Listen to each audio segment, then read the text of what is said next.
The gymnasium at Ridgewood High School was packed that Tuesday morning in October 1995. Rows of metal folding chairs stretched across the polished floor, filled with restless teenagers adjusting their backpacks and whispering about weekend plans. The fluorescent lights buzzed overhead, casting that familiar harsh glow that made everyone look slightly pale and tired. Principal Morrison stepped up to the podium, tapping the microphone twice before clearing his throat.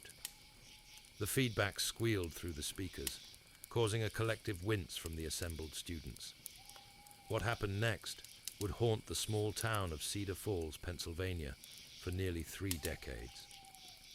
At 9:47 a.m., 10 students from Mrs. Henderson's advanced biology class were called to report to the main office for what was announced as a special field trip opportunity. Their names echoed through the gymnasium speakers: Sarah Mitchell, David Chen, Amanda Rodriguez, Tyler Brooks, Jessica Walsh, Marcus Johnson, Emily Foster, Ryan O'Connor, Lisa Park, and Kevin Martinez. One by one, they stood up from their scattered seats throughout the assembly, gathered their belongings, and made their way toward the exit doors at the back of the gym. Students around them barely looked up, more focused on the guest speaker droning on about career opportunities in agriculture. Sarah Mitchell, a straight-A student with dreams of becoming a veterinarian, waved goodbye to her best friend Jennifer as she passed the third row. David Chen, the quiet chess club captain, clutched his calculator and notebook tightly as he walked. Amanda Rodriguez, known for her infectious laugh and perfect attendance record, smiled at her boyfriend Jake before disappearing through the double doors. By 9:52 a.m., all 10 students had exited the gymnasium. They were never seen again. The initial response was confusion rather than panic. When the students failed to return by lunch, the main office began making calls. Mrs. Henderson insisted she had never authorized any field trip.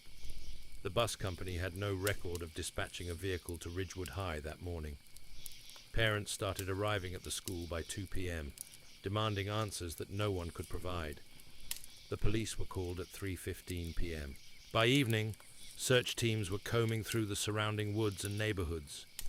The FBI arrived within 48 hours, treating the case as a potential mass abduction.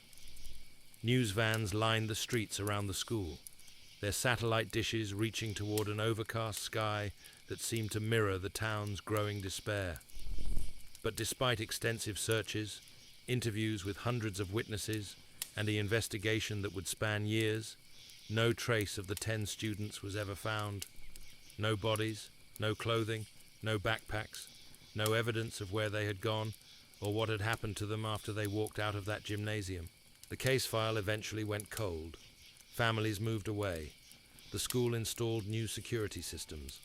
Life in Cedar Falls slowly returned to a cautious normalcy, though the missing students' photographs continued to watch from faded posters in store windows and community centers. 29 years passed. Then, on a foggy morning last month, a construction crew breaking ground for a new shopping center outside Millfield, Ohio, made a discovery that would reopen one of Pennsylvania's most baffling unsolved mysteries. Hidden beneath decades of overgrowth and forest debris, they found a school bus. The yellow paint was faded and peeling. Rust had eaten through sections of the metal frame, and vines had wrapped around the wheels, like nature's attempt to claim the vehicle permanently. But the numbers painted on the side were still visible. Bus 47. The same bus number that had been reported missing from the Cedar Falls Transportation Department on October 17, 1995. The same day, the 10 students vanished. Detective Ray Sullivan of the Millfield Police Department was the first official on the scene. A 20-year veteran with graying temples and tired eyes, he had seen plenty of abandoned vehicles over his career. But something about this discovery sent chills down his spine before he even knew its significance.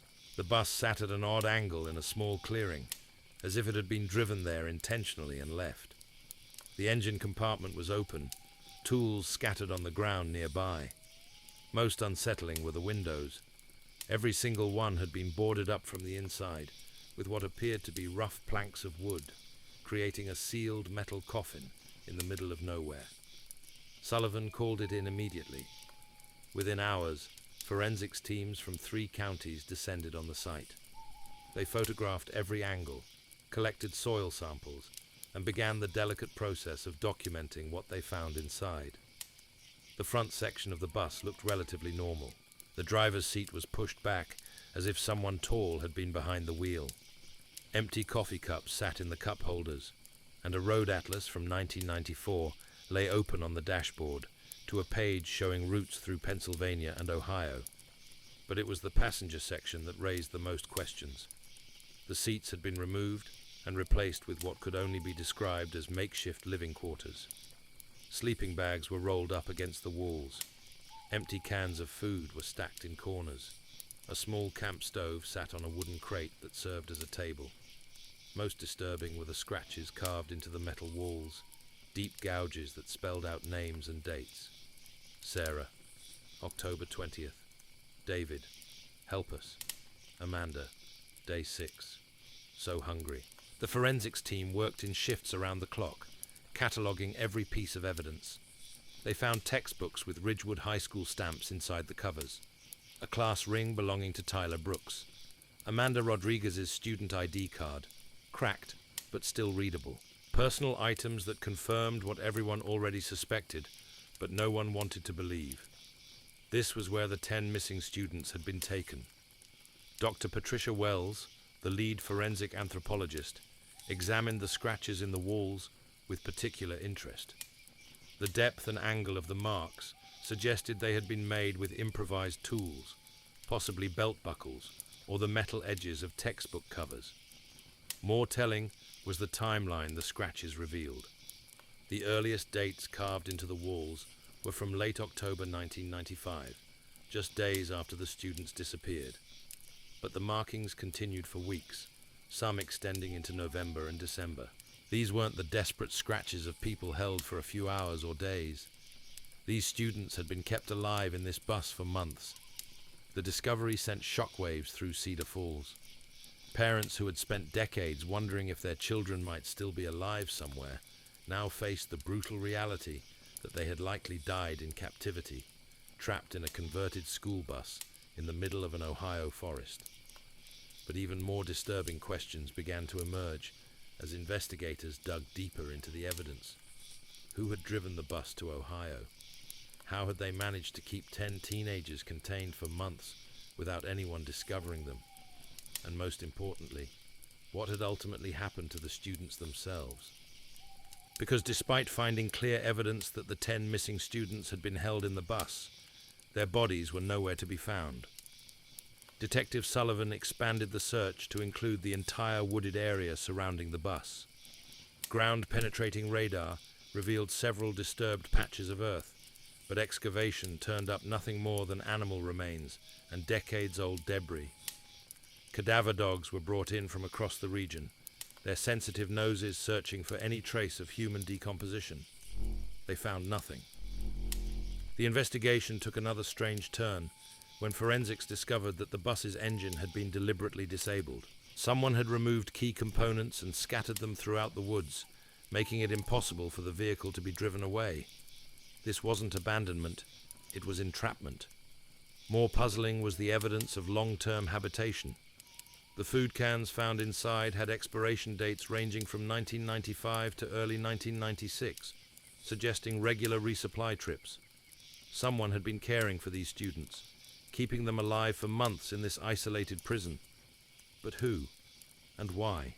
The FBI reopened their investigation with fresh eyes and new technology. They began re-interviewing witnesses from 1995, looking for details that might have been overlooked nearly 3 decades ago.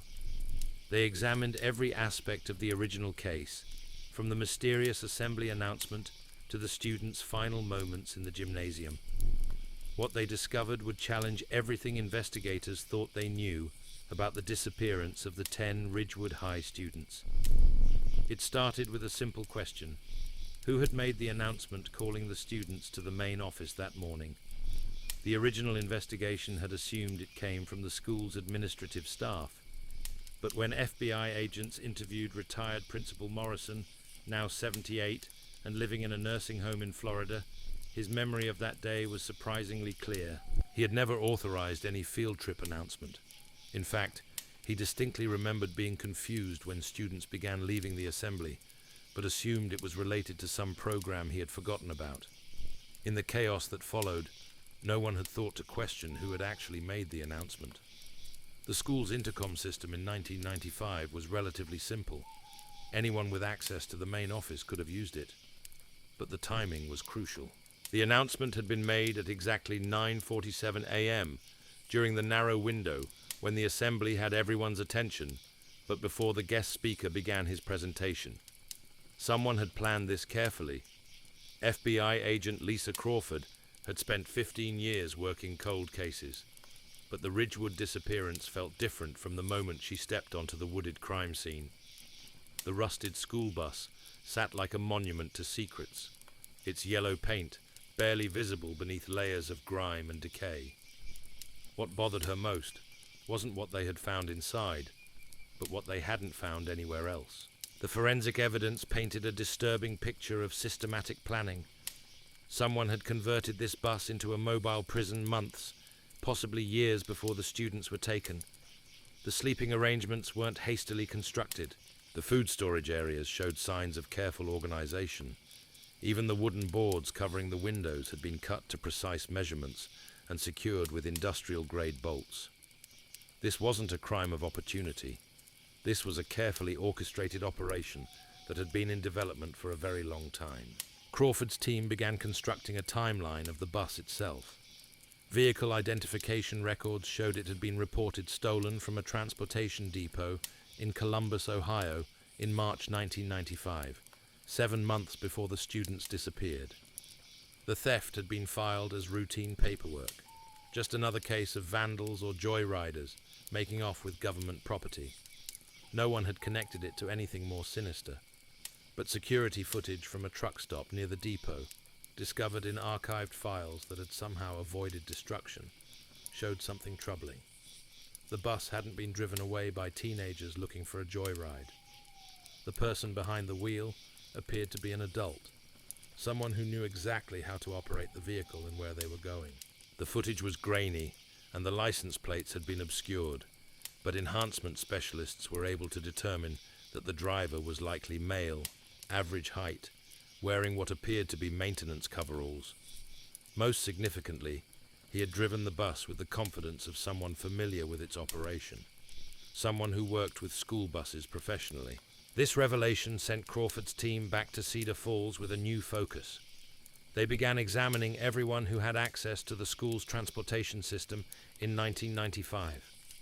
Bus drivers, mechanics, administrators, substitute drivers, anyone who might have had both the knowledge to operate a school bus and inside information about Ridgewood High School's daily routines.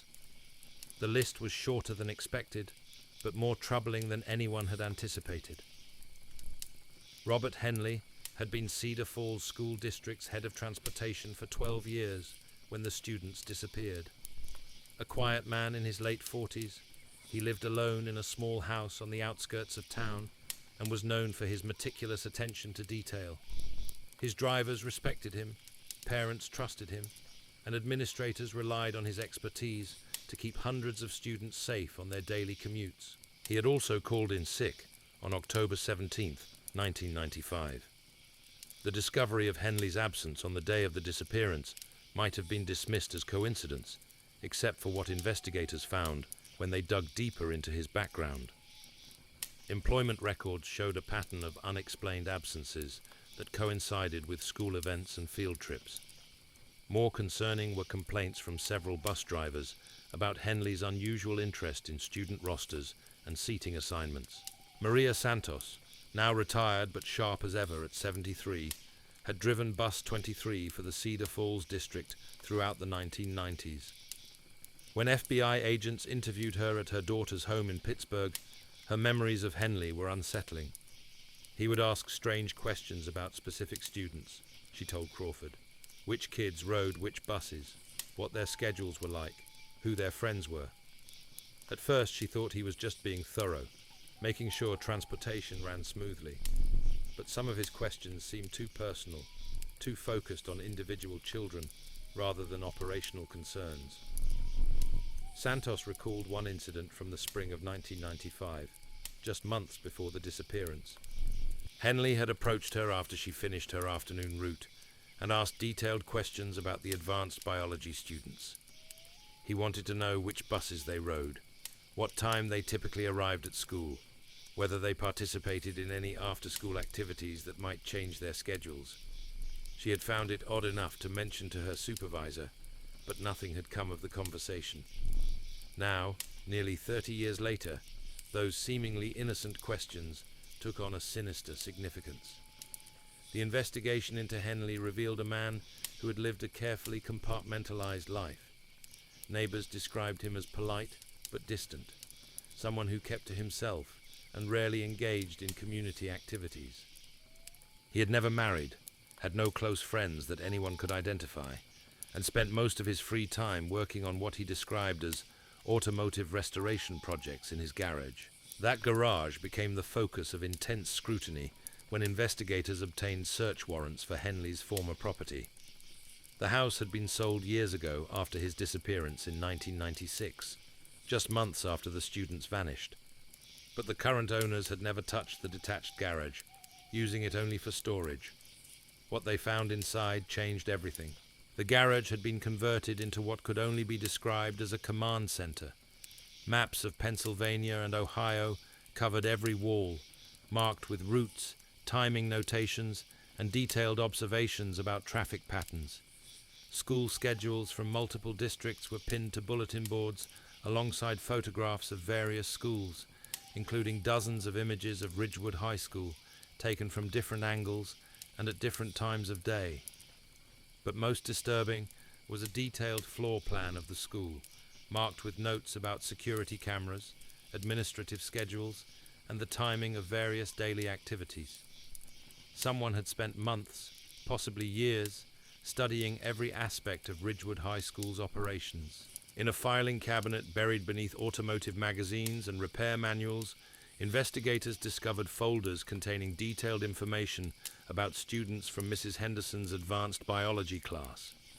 Each folder contained a student's photograph, class schedule, transportation information, and personal details that could only have been obtained through systematic surveillance. Sarah Mitchell's folder noted that she stayed after school twice a week for veterinary club meetings. David Chen's file documented his participation in chess club and his habit of arriving early to use the school library. Amanda Rodriguez's information included details about her part-time job at a local ice cream shop and her boyfriend's schedule. These weren't random targets. Each of the 10 students had been carefully selected and studied. Someone had invested enormous time and effort into understanding their routines, their relationships, and their vulnerabilities. The evidence pointed to a level of planning that was both meticulous and deeply disturbing. But it also raised new questions about what had happened to Robert Henley himself. According to employment records, Henley had simply stopped showing up to work in February 1996. His supervisor had attempted to contact him multiple times, but calls went unanswered and letters were returned unopened. When a welfare check was finally conducted, his house was found empty but undisturbed, as if he had simply walked away from his life. His disappearance had been treated as a routine missing person case, filed away and forgotten as authorities focused their resources on finding the missing students. Now it seemed clear that Henley's vanishing was connected to the larger mystery. But had he fled because he was guilty, or had something happened to him as well? Crawford's team expanded their investigation to include Henley's movements in the months following the student's disappearance. Bank records showed his accounts had remained untouched. His vehicle, a 1992 Ford pickup truck, was found abandoned in a parking lot in Akron, Ohio, less than 50 miles from where the bus was discovered. The truck contained maps similar to those found in his garage, along with receipts from hardware stores and camping supply shops. Someone had been making regular trips to purchase food, batteries, propane canisters, and other supplies that would be necessary to sustain people living in primitive conditions. The receipts painted a timeline of regular supply runs from October 1995 through January 1996. Then they stopped abruptly, coinciding with Henley's disappearance and suggesting that whatever had been happening in that converted bus had come to an end. But what had ended it, and what had ultimately happened to both Henley and the 10 students he had taken? The forensic evidence from inside the bus provided some clues, but raised even more questions. DNA analysis confirmed the presence of all 10 missing students, as expected. But it also revealed something unexpected: traces of at least 3 other individuals whose DNA wasn't in any database. Someone else had been inside that bus, people who had never been reported missing, and whose identities remained a complete mystery. Dr. Patricia Wells examined the physical evidence with growing unease. The scratches in the walls told a story of desperation and fear, but they also revealed something else. The markings weren't random. They followed patterns, almost like a primitive communication system between the captives. Some scratches appeared to be tallying days. Others seemed to be messages, coordinates, or attempts to document what was happening to them.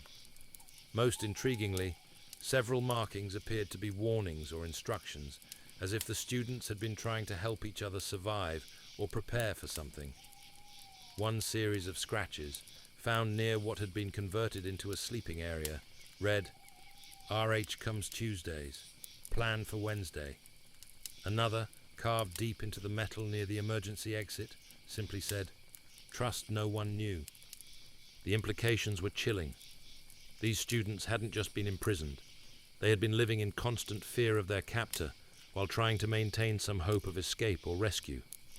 They had developed routines, communication systems, and survival strategies that suggested their captivity had lasted far longer than anyone had initially believed. But perhaps most disturbing was what the forensic evidence revealed about the end of their imprisonment. Samples taken from the floor of the bus showed traces of accelerant, suggesting someone had attempted to burn the interior. The fire had been extinguished quickly, but not before destroying what might have been crucial evidence about the students' final days. Crawford stared at the evidence board in the temporary command center they had established in Millfield. Photographs, timelines, DNA reports, and witness statements created a complex web of information that seemed to lead in multiple directions without providing clear answers.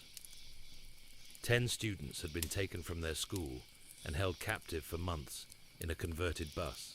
Their captor, Robert Henley, had planned the abduction meticulously, but had ultimately disappeared himself. Someone had attempted to destroy evidence inside the bus, but had failed to eliminate all traces of what had happened there. And somewhere, possibly still alive after 29 years, were the answers to questions that had haunted Cedar Falls for nearly 3 decades. The investigation took an unexpected turn when Crawford's team discovered something that had been overlooked in the original evidence from Henley's garage. Hidden beneath years of accumulated dust and automotive parts, forensic specialist Janet Morrison found a small metal box welded to the underside of a workbench. Inside were photographs that made everyone in the room fall silent. The images weren't of the 10 missing Ridgewood students. These were different children, taken at what appeared to be various schools across Pennsylvania and Ohio. Some photos showed students boarding buses, others captured kids walking through hallways or sitting in cafeterias.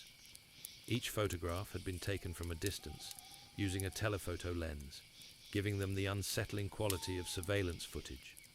But what made Crawford's blood run cold was the dating system someone had used to organize the images. Each photo was marked with a small sticker containing a number and date. The earliest images dated back to 1987, 8 years before the Ridgewood disappearance.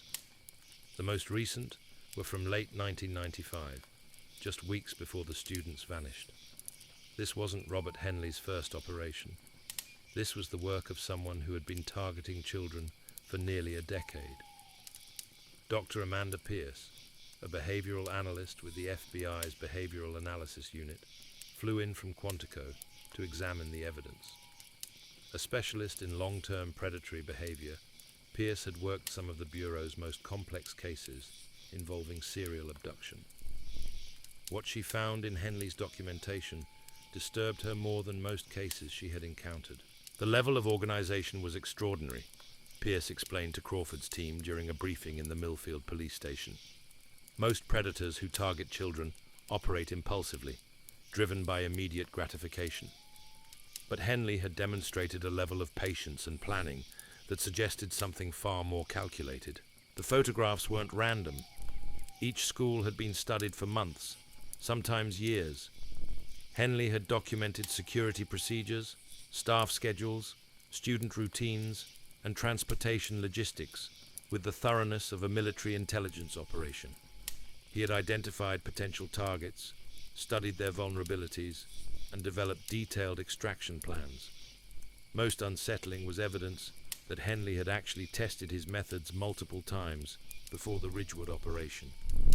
Pierce found documentation of what appeared to be practice runs at various schools, where Henley had timed how long it took to access different areas of buildings, how quickly he could move through administrative offices, and how effectively he could blend in with maintenance or substitute staff. The Ridgewood disappearance hadn't been his first success. It had been his masterpiece. Crawford authorized searches of missing person databases across 5 states, looking for cases that might match Henley's documented timeline and methods. What they found was a pattern that had been invisible to law enforcement for decades, because no one had been looking for connections between isolated incidents across multiple jurisdictions. In 1989, 3 students from a small high school in eastern Ohio had disappeared during what was supposed to be a college preparatory field trip. The bus assigned to transport them had never arrived at the destination, and no trace of the students or vehicle was ever found. The case had been classified as a possible accident, with investigators assuming the bus had crashed in a remote area and would eventually be discovered. In 1991, 5 students from a Pennsylvania middle school had vanished during a science camp outing. Again, transportation had been arranged, but never materialized.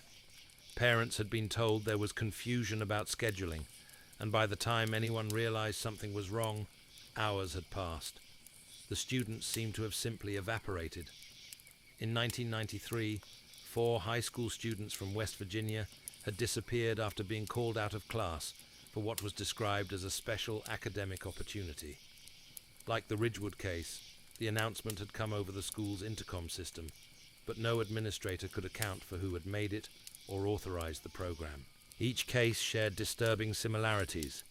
Students had been selected from advanced academic programs. All had been described as high achievers with bright futures. The disappearances had occurred during regular school hours, often during assemblies or special events when their absence wouldn't be immediately noticed. And in every case, transportation had been promised, but never provided through official channels. Crawford felt sick as the pattern became clear.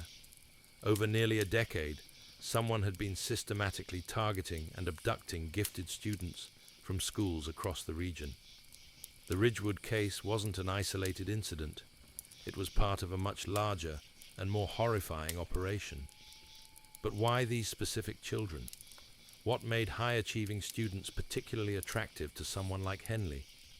And what had ultimately happened to all the missing children from previous operations? Dr. Pierce had theories, none of them comforting. Predators who target intelligent, accomplished children often do so because they view them as more valuable, she explained. These aren't random selections driven by opportunity. These are calculated choices based on perceived worth. Some traffickers specifically seek out gifted children because they believe such children will be more adaptable, easier to control through psychological manipulation, and ultimately more valuable to potential buyers. Others are motivated by a twisted desire to possess and corrupt innocence and potential. But Henley's operation suggested something even more disturbing. The elaborate planning, the long-term imprisonment, the careful documentation of his targets, all pointed to someone who wasn't simply trafficking children for profit. This felt personal, almost ritualistic. The discovery of additional DNA evidence inside the bus supported Pierce's analysis. Further testing revealed genetic material from at least 7 different individuals, far more than the 10 known Ridgewood victims. Someone had been using that converted bus as a holding facility for years, cycling different groups of children through what amounted to a mobile prison. But perhaps most chilling was what forensic analysis revealed about the timeline of occupation. Carbon dating of organic materials found inside the bus suggested it had been in use from approximately 1990 through early 1996. The scratches in the walls weren't just from the Ridgewood students. They were a palimpsest of desperation, with messages carved by multiple groups of children over the course of 6 years. Crawford stood in the clearing where the bus had been found, trying to imagine the horror that had unfolded in this isolated location. Children had been brought here against their will, held for months or possibly years. And then, what? The bus showed no evidence of violence, no bloodstains, no signs of struggle, no indication that anyone had died inside the vehicle. But the children were gone, and so was Robert Henley.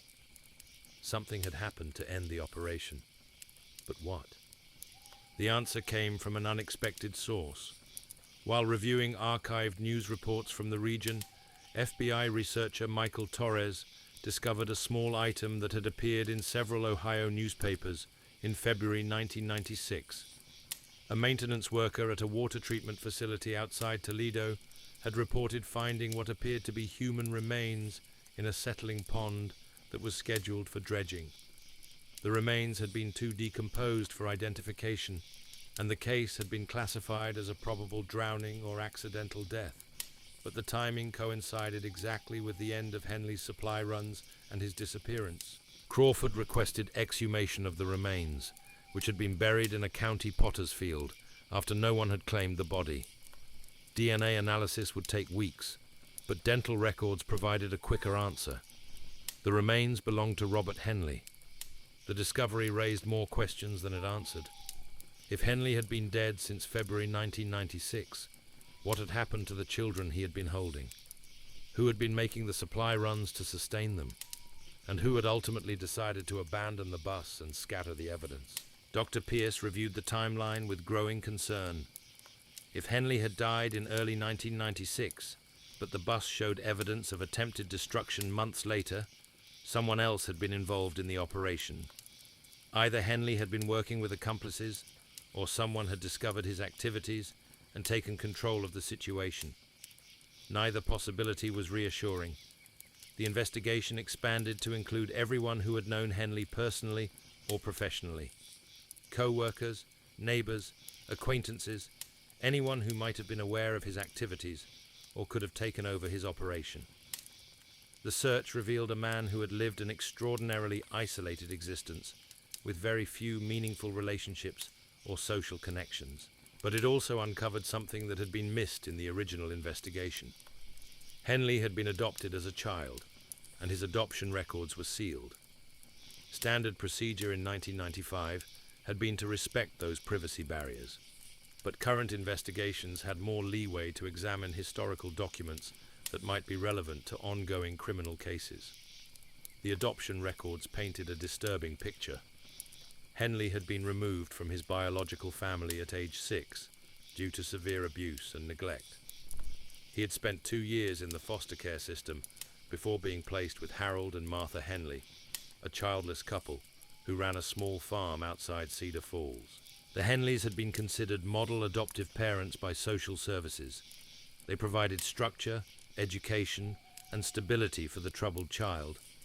But neighbors from that era remembered Robert as a strange, withdrawn boy who seemed to struggle with normal social interactions. More troubling were reports from his adoptive parents' friends about Robert's behavior toward other children. He had been fascinated by younger kids, but in a way that made adults uncomfortable. He would watch them obsessively, ask detailed questions about their routines and families, and seemed to view them more as objects of study than potential friends. Harold Henley had died in 1978, and Martha had passed away in 1984. By all accounts, Robert had been devastated by their deaths and had become even more reclusive afterward. But he had also inherited their property, including several outbuildings and a large barn that provided perfect privacy for whatever activities he might want to pursue. Crawford authorized a search of the Henley family property, which had been sold after Robert's disappearance but never fully developed. The new owners had left most of the original structures intact, using them primarily for storage of farm equipment and seasonal decorations. What they found in the old barn made everyone wish they had discovered it sooner. The building had been converted into what could only be described as a workshop for systematic child abduction. Maps covered every wall, showing detailed routes between dozens of schools across Pennsylvania, Ohio, and West Virginia. Filing cabinets contained hundreds of folders documenting individual children, their schedules, their families, and their vulnerabilities. But most disturbing was a wall covered with photographs, arranged in what appeared to be a timeline of successful operations. The images showed different groups of children in various states of captivity, some in the converted bus, others in what appeared to be basement or underground locations. The photographs confirmed what investigators had begun to suspect. Robert Henley hadn't been working alone, and his operation had been far more extensive than anyone had imagined. In the center of the wall was a large photograph that made Crawford's hands shake as she examined it. It showed the 10 Ridgewood students, huddled together in what was clearly the interior of the converted bus. They looked frightened but alive, and someone had written a date in the corner, December 15th, 1995. 2 months after they had disappeared, and nearly 2 months before Henley's death. Someone else had taken that photograph. Someone who had been present during the students' captivity and had documented their imprisonment for reasons that remained terrifyingly unclear. The investigation was no longer about solving a decades-old disappearance. It was about uncovering a network of predators who had been operating across multiple states for years, targeting gifted children and making them disappear without a trace. And somewhere, possibly still active after all these years, were the people who had learned from Robert Henley's methods and continued his work. Crawford stared at the photographs covering the barn wall, each one representing children whose families had never learned what happened to them. The Ridgewood case had been just one operation in a much larger and more horrifying enterprise. But now they had evidence, now they had patterns, and now they had a chance to find answers that had eluded investigators for nearly 30 years. The question was whether they could uncover the truth before whoever had taken over Henley's operation decided to disappear forever, taking their secrets and their victims with them into the darkness that had already swallowed so many innocent lives. The breakthrough came from an unlikely source. Janet Holloway, a retired librarian from Millfield Public Library, had been following news coverage of the bus discovery with growing unease. Something about the case stirred memories she had tried to forget for nearly 30 years. In 1996, just weeks after Robert Henley's body had been found in the Toledo water treatment facility, Holloway had noticed a strange pattern in her library's visitor logs. Someone had been coming in regularly, always during her evening shifts when the building was nearly empty, requesting access to archived newspapers and school directories from across the region. The visitor had always paid in cash for printing services and had never applied for a library card.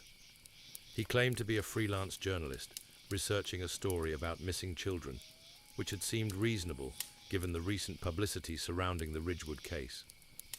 But something about his behavior had made Holloway uncomfortable. He would spend hours poring over student yearbooks and newspaper articles about school events. He took detailed notes about bus routes, school schedules, and administrative procedures.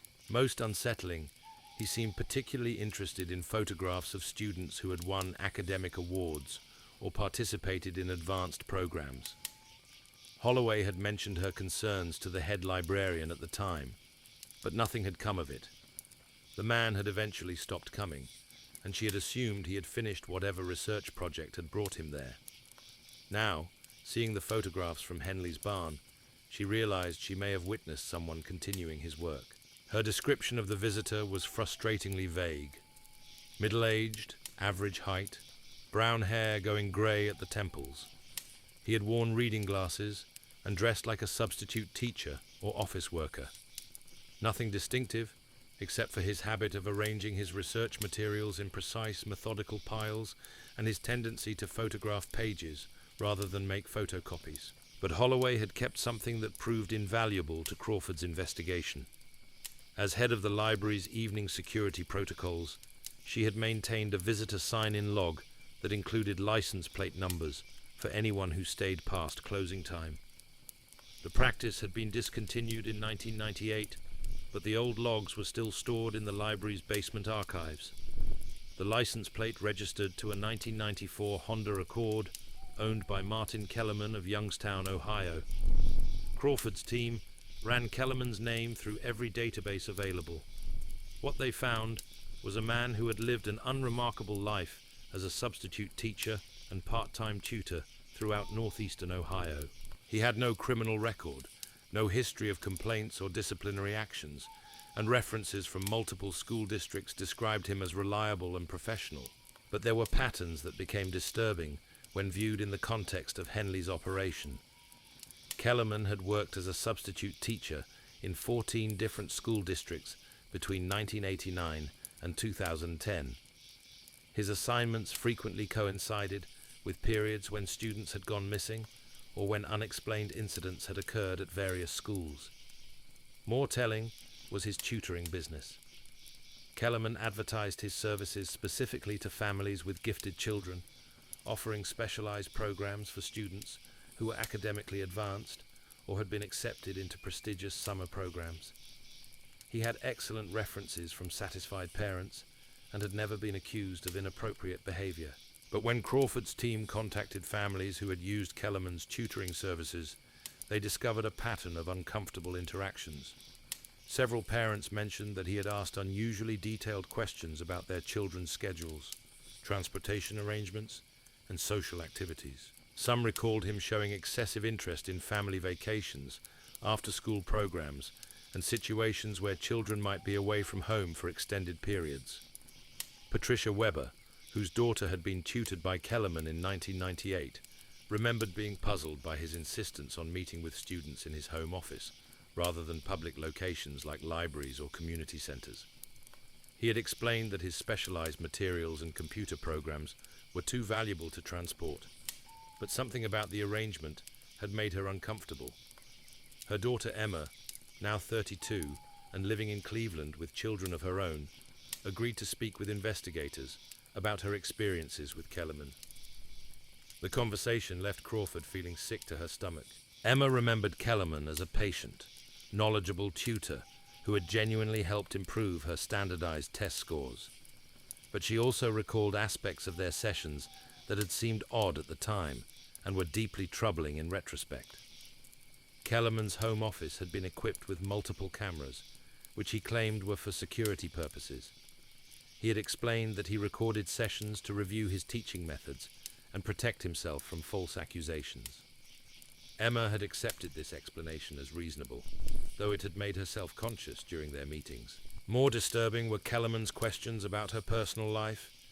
He had asked about her friends, her family's travel plans, her involvement in school activities, and her relationships with teachers and administrators. He had framed these inquiries as getting to know his students better, but Emma now realized how inappropriate and invasive they had been. Most chilling was Emma's memory of Kellerman's photo collection. His office walls had been covered with pictures of students he had tutored over the years, arranged in what he called his success gallery. Emma had been flattered when he asked to take her picture for the collection, but now she wondered what had really happened to those images. Crawford obtained search warrants for Kellerman's current address, a modest ranch house in a quiet Youngstown neighborhood. The property had been foreclosed on in 2011, and Kellerman's whereabouts were unknown. But the house had been purchased by a young family who had left most of the basement unchanged, using it primarily for storage. What they found in that basement confirmed Crawford's worst fears. The space had been converted into an exact replica of the command center they had discovered in Henley's barn. Maps covered every wall, marked with routes, timing notations, and detailed observations about dozens of schools across Ohio, Pennsylvania, and West Virginia. Filing cabinets contained hundreds of folders documenting individual children, their schedules, their families, and their vulnerabilities. But Kellerman's operation was more sophisticated than Henley's had been. Computer equipment, though outdated by current standards, had been used to maintain detailed databases of potential targets. Digital photographs were organized by school district, grade level, and academic achievement. Spreadsheets tracked transportation schedules, after-school activities, and family routines with mathematical precision. Most disturbing was evidence that Kellerman had learned from Henley's mistakes. His documentation included detailed analysis of the Ridgewood case, with notes about what had gone wrong and how future operations could be improved. He had identified weaknesses in Henley's methods and developed more efficient procedures for selection, extraction, and concealment of victims. A locked file cabinet in the corner of the basement contained photographs that made Crawford's team call for additional psychological support. The images showed children in various states of captivity, some in locations that appeared to be underground bunkers or converted basements. The photographs were organized chronologically, spanning from 1996 to 2009, suggesting Kellerman had continued and expanded Henley's work for over a decade. But unlike Henley's operation, which had seemed focused on a single converted bus, Kellerman appeared to have maintained multiple facilities across several states. Some photographs showed children in what looked like repurposed storm shelters or root cellars. Others appeared to have been taken in abandoned industrial buildings or isolated farm structures. The scope of the operation was staggering. Crawford's team identified at least 30 different children in Kellerman's photographs, representing victims from across the region over a 13-year period. Some faces matched missing person reports that had gone cold years ago. Others showed children who had never been reported missing at all. Dr. Pierce reviewed the evidence with growing alarm. Kellerman's documentation suggested he had refined Henley's methods into something approaching industrial efficiency. Rather than holding large groups of children in a single location, he had developed a network of smaller facilities that would be harder to detect and easier to abandon if discovered. More troubling was evidence that Kellerman had been working with others. Some photographs showed multiple adults interacting with captive children, suggesting a larger network of predators collaborating in the operation. Financial records found in the basement indicated regular payments to individuals whose identities remained unknown, possibly accomplices or customers in what appeared to be a sophisticated trafficking network. The investigation expanded to include law enforcement agencies across 6 states. FBI field offices in Cleveland, Pittsburgh, Charleston, and Columbus began coordinating searches for locations that might match the facilities shown in Kellerman's photographs. The task was daunting, as many of the images provided few identifying landmarks or geographical clues. But breakthrough came from an unexpected direction. Rebecca Martinez, a social worker from Akron, Ohio, had been following news coverage of the investigation with growing recognition. One of the photographs released to the media showed a distinctive stone foundation that she remembered from a case she had worked 15 years earlier. In 2008, Martinez had been investigating reports of child neglect at a rural property outside Akron. The property owner, Thomas Brennan, had been accused of keeping foster children in substandard conditions in what appeared to be converted storm shelters on his land. The case had been complicated by jurisdictional issues and had ultimately been dropped when the children were relocated and Brennan had moved out of state. But Martinez had never forgotten the distinctive stone foundations of the underground structures on Brennan's property. The stonework was unusual, featuring a pattern of alternating light and dark stones that created a checkerboard effect. When she saw the same pattern in one of Kellerman's photographs, she immediately contacted the FBI. Property records showed that Thomas Brennan had owned 17 different rural properties across Ohio, Pennsylvania, and West Virginia between 1995 and 2010. Each property had been purchased under different corporate entities, making it difficult to trace the connections without extensive investigation. But the pattern was clear once investigators knew what to look for. Brennan had been systematically acquiring isolated rural properties, often abandoned farms or industrial sites, and converting them into what appeared to be holding facilities for children. The properties were always located far from populated areas, often accessible only by unmarked dirt roads or through private land. Crawford's team began the painstaking process of locating and searching each of Brennan's former properties. The first site they investigated, a former dairy farm outside Wheeling, West Virginia, had been abandoned for years. But excavation of the basement revealed evidence of recent occupation and modifications that matched the facilities shown in Kellerman's photographs. The basement had been divided into multiple small rooms, each equipped with basic sleeping accommodations and primitive sanitary facilities. The walls showed scratches and markings similar to those found in Henley's bus, suggesting children had been held there for extended periods. Most chilling were the educational materials found throughout the facility. Unlike Henley's operation, which had seemed focused primarily on imprisonment and control, Brennan's facilities appeared to have been designed for long-term indoctrination and training. Textbooks, workbooks, and computer programs found in the basement were all focused on advanced academic subjects, but with disturbing modifications. The materials had been altered to include content about obedience, submission, and the importance of serving authority figures without question. Mathematical problems included scenarios about resource allocation in isolated communities. Science textbooks had been annotated with information about survival techniques and psychological conditioning. History lessons emphasized examples of successful authoritarian control over populations. Dr. Pierce examined the educational materials with horror.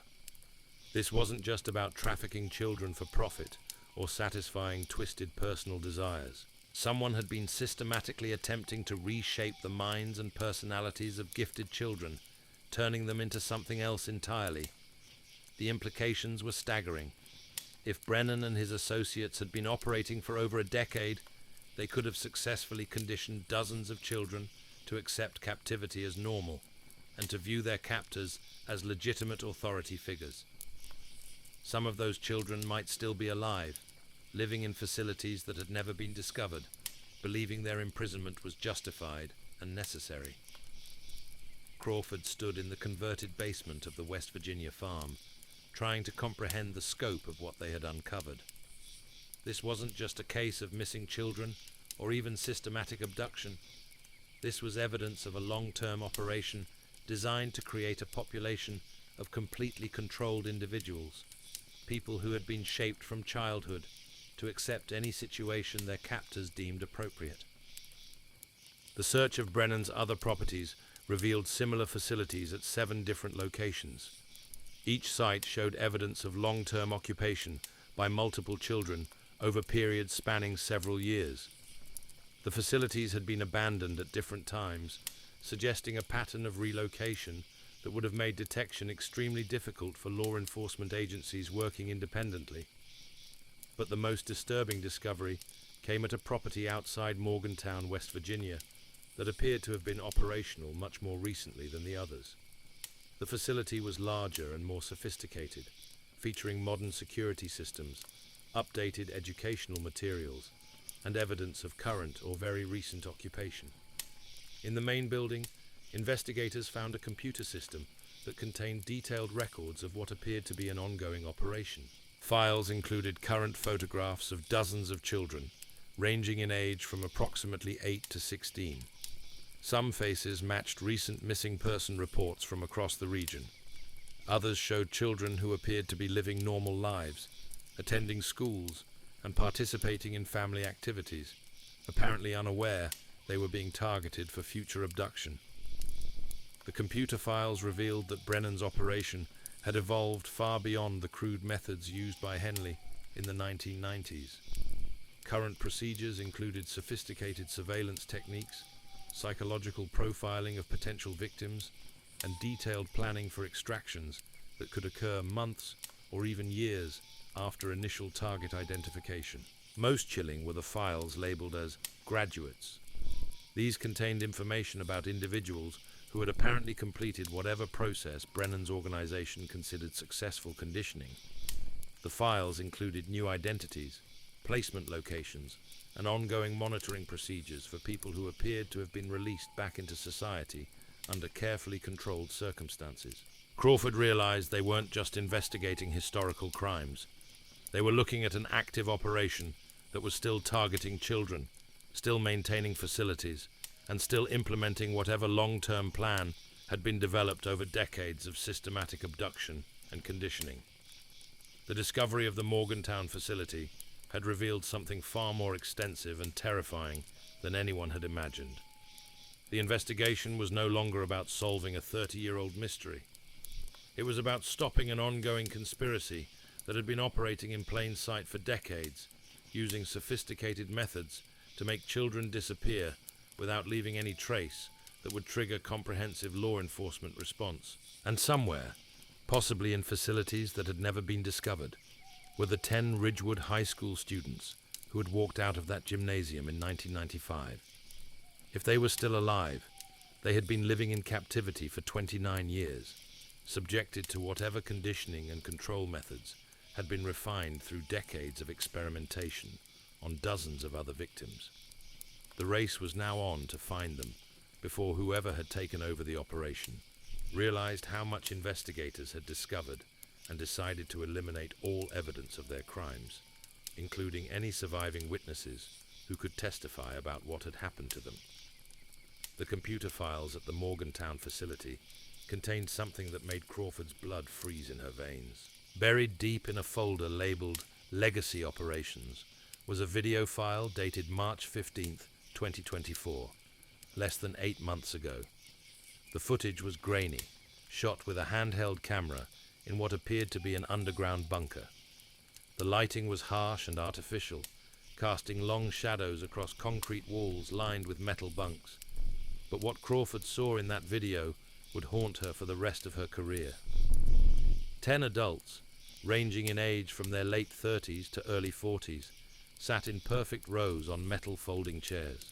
Their posture was unnaturally rigid, hands folded in their laps, eyes staring straight ahead with the blank expression of people who had been broken and rebuilt according to someone else's design. They were older now, their faces lined with decades of captivity, their hair streaked with premature grey.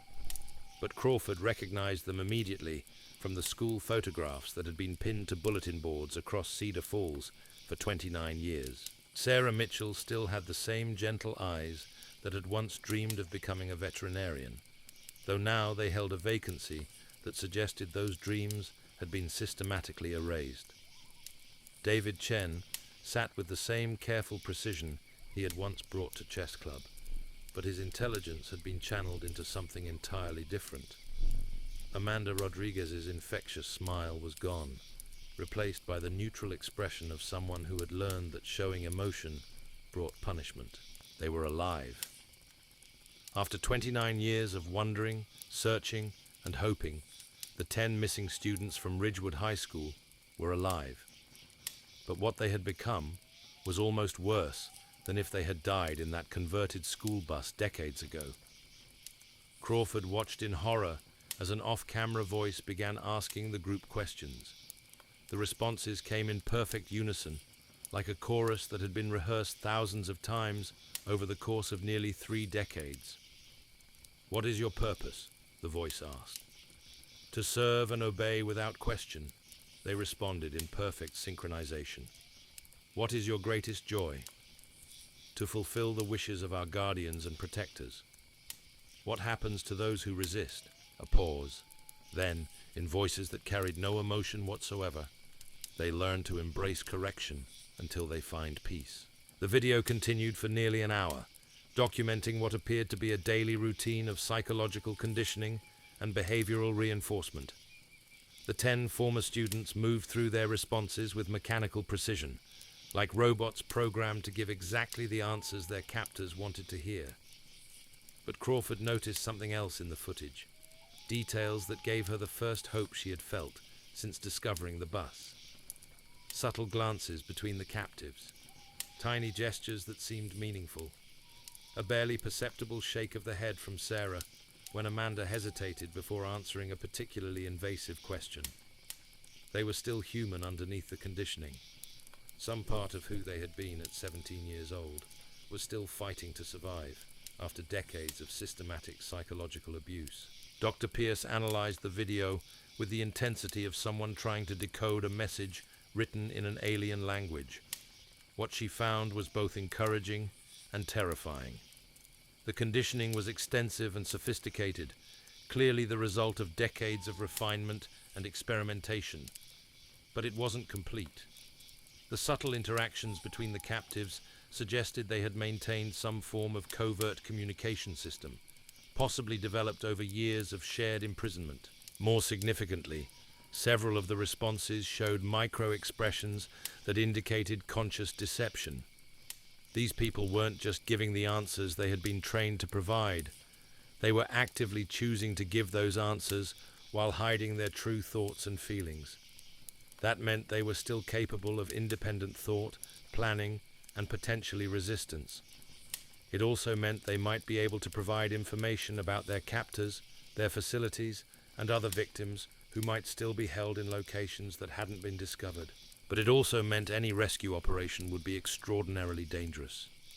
People who had survived nearly 3 decades of captivity by learning to hide their true selves wouldn't trust rescuers easily. They might view law enforcement as another form of authority figure to be deceived and managed, rather than potential liberators.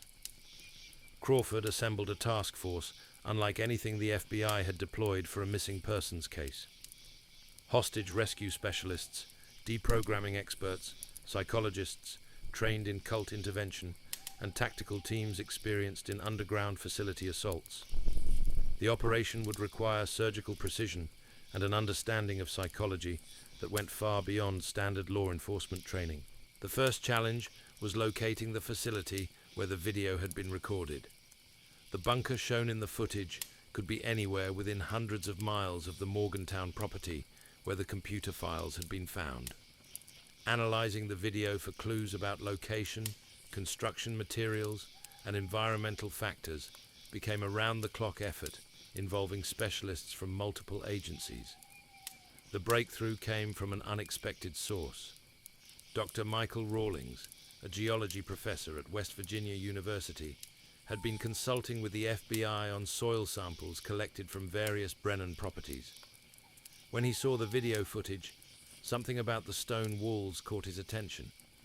The distinctive pattern of sedimentary layers visible in the bunker walls matched geological formations found in only a few locations across the region. Cross-referencing that information with property records, utility installations, and construction permits led investigators to a seemingly abandoned industrial complex outside Uniontown, Pennsylvania. The Riverside manufacturing facility had been closed since 2008, when the company that owned it had declared bankruptcy and liquidated all assets. The property had changed hands several times since then, eventually being purchased by a shell corporation that existed only on paper.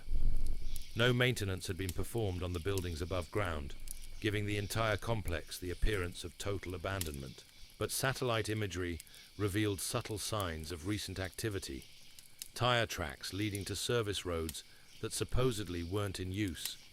Electrical lines that showed heat signatures despite the buildings being disconnected from the municipal power grid.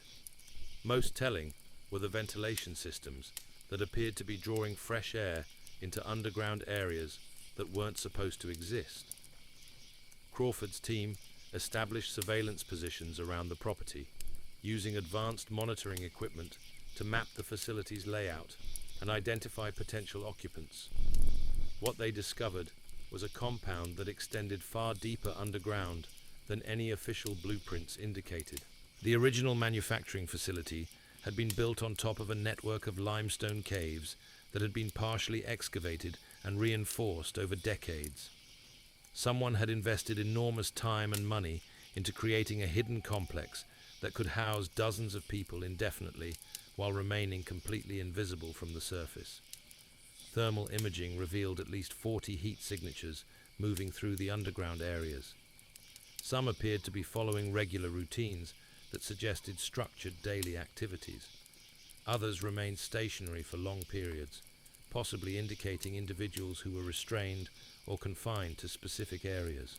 The rescue operation was scheduled for dawn on a Tuesday morning, chosen because surveillance had shown that activity levels were lowest during early morning hours. Federal tactical teams positioned themselves at every known entrance to the underground complex, while specialized units prepared to breach areas where new entrances might need to be created. Crawford led the primary team down a maintenance shaft that provided direct access to what appeared to be the main bunker area. The descent was claustrophobic and nerve-wracking, with team members communicating only through hand signals as they moved through tunnels that had been carved from solid rock. The first level they encountered looked exactly like the video footage. A large rectangular space lined with metal bunks, harsh fluorescent lighting, and concrete walls marked with scratches and carved messages. But the area was empty, with no sign of recent occupation. Moving deeper into the complex, Crawford's team found evidence of a much larger operation than anyone had anticipated. Room after room contained facilities for housing, educating, and conditioning large numbers of people. Some areas were clearly designed for children, with smaller furniture and educational materials appropriate for various age groups. Others appeared to be for adults, possibly former captives who had graduated to different roles within the organization. In a section that appeared to be administrative offices, investigators found filing cabinets containing records that documented decades of systematic abduction and conditioning. The files revealed the scope of an operation that had processed hundreds of victims over a 30-year period, with detailed documentation of psychological techniques, training programs, and placement procedures for those who had successfully completed the conditioning process. But the people were gone. Every room, every corridor, every hidden chamber in the complex was empty. Someone had evacuated the entire facility, possibly days or even weeks earlier, leaving behind only the infrastructure and documentation of their crimes. Crawford stood in the main bunker area where she had hoped to find the 10 Ridgewood students, staring at empty beds that still held the impressions of people who had slept there recently. On one of the metal bed frames, someone had carved a message so faint it was almost invisible. SM. Remember October 17th. Never forget who we were. Sarah Mitchell had been here. After 29 years of captivity, she was still fighting to remember the 17-year-old girl who had walked out of a high school gymnasium with dreams of becoming a veterinarian. But now she was gone again, along with everyone else who had been held in this underground prison. Someone had known the investigation was closing in and had moved the entire operation to a new location that might take years to discover. Crawford's team spent 3 days documenting every inch of the abandoned facility, collecting evidence that would eventually lead to arrests and prosecutions of several individuals involved in the network. But the primary victims, the people they had hoped to rescue, remained missing. The investigation had revealed the scope and sophistication of one of the most extensive child trafficking and conditioning operations in American history. But it had also revealed something even more disturbing. The network was still active, still moving, still adapting to stay ahead of law enforcement efforts. Somewhere, in a facility that hadn't been discovered yet, Sarah Mitchell and the other 9 Ridgewood students were beginning their 30th year of captivity. They were alive, but they were still prisoners, still subjects in an experiment that had been running for nearly 3 decades. And their captors had just demonstrated that they were willing to abandon years of infrastructure and investment rather than risk exposure. The next facility would be even more carefully hidden, even more difficult to find. The race to find the 10 missing students had become a race against time itself. Every day that passed meant another day of conditioning, another day of psychological manipulation, Another day that the 17-year-olds they had once been slipped further into the past. But Crawford had seen the message carved into that metal bed frame. Sarah Mitchell was still fighting. After 29 years, she was still trying to remember who she had been before someone decided to reshape her into something else entirely. That meant there was still hope. And as long as there was hope, the search would continue. The abandoned facility in Pennsylvania had yielded one crucial piece of information that would reshape the entire investigation. Hidden in a water-damaged folder that had been overlooked during the evacuation was a shipping manifest dated just 3 weeks earlier. The document detailed the transport of educational materials and residential furniture to an address in rural Montana. The shipment had been arranged by Clearwater Educational Services, another shell corporation that existed only on paper, but the destination was real, a remote property in the Bitterroot Mountains that had been purchased 18 months earlier by yet another untraceable entity. The abandoned complex in Pennsylvania marked the end of one chapter, but not the story itself. As federal agents descended on the Montana property, they found another empty facility, hastily evacuated, but still warm with the ghosts of recent occupation. The pattern continued through Idaho, Oregon, and finally into the dense forests of Northern California, each location revealing more evidence of the network's scope, but never the people they sought to save. Today, 30 years after 10 honor students walked out of a high school gymnasium and vanished, the search continues. The FBI maintains an active task force dedicated to finding Sarah Mitchell, David Chen, Amanda Rodriguez, Tyler Brooks, Jessica Walsh, Marcus Johnson, Emily Foster, Ryan O'Connor, Lisa Park, and Kevin Martinez. They would be 47 years old now, if they're still alive. The investigation has uncovered a trafficking network that operated across multiple states for decades, resulting in over 60 arrests and the rescue of dozens of other victims. But the original 10 remain missing, somewhere in the vast American landscape, possibly still fighting to remember who they were before October 17th, 1995. If you have any information about the Ridgewood disappearance or have encountered anything suspicious involving missing children, contact the National Center for Missing and Exploited Children. Sometimes the smallest detail can crack open a case that's been cold for decades.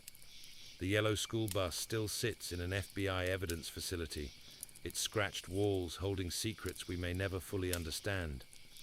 But one thing remains certain. As long as there are people willing to search, the 10 students from Ridgewood High School will not be forgotten.